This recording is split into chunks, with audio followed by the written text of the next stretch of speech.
Okay, so today we'll be talking about depression. Depression is a very common mental health disorder. It can affect anyone. It is a persistent feeling of sadness with loss of interest and pleasure in doing activities that you once enjoyed. It really can affect lots of aspects of your life. It can affect your work or your schoolwork. It can affect relationships with family and friends.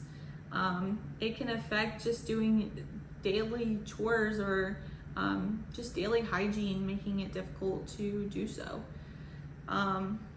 In order to be diagnosed with depression, you must have a persistent low mood or depressed mood, as well as certain symptoms, and these must go on nearly all day long, nearly every day for at least 2 weeks.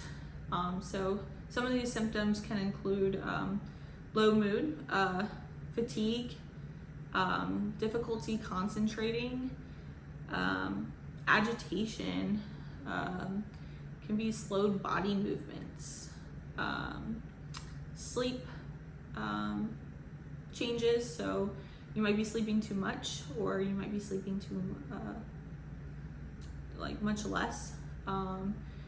You could have changes in your appetite, so you're eating a lot or you're not eating enough at all. One of the most severe symptoms of depression is suicidal thoughts. Luckily, there are treatments out there for these symptoms. There are antidepressants. One of the common antidepressants used for depression is SSRIs, which are selective serotonin reuptake inhibitors, which they increase your serotonin in your brain.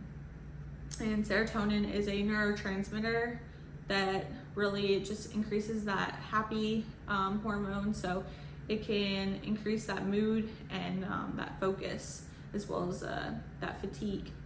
So that's an option. We also have different kinds of therapies out there. So there is psychotherapy, which is like talk therapy. So that's one-on-one therapy to talk with a clinical psychologist or a licensed mental health therapist. There is also just self-care out there. So there is such as like journaling your thoughts and why you're feeling like that. There is ways that you can increase your mood by doing things that you know that you like doing, or just increase that serotonin in your brain by maybe going outside for a walk with a friend, listening to your favorite song, taking a warm hot bath,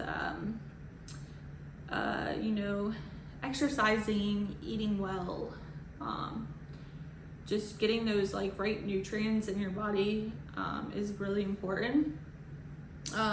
Obviously, if none of those things work, we also have inpatient hospitalization, which is more for those severe, kind of acute suicidal risk patients that we want to make sure that they are not harming themselves or others.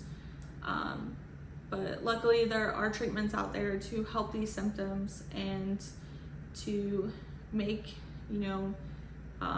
those depressive episodes less of a struggle to get back to doing the things that you enjoy in day-to-day activities.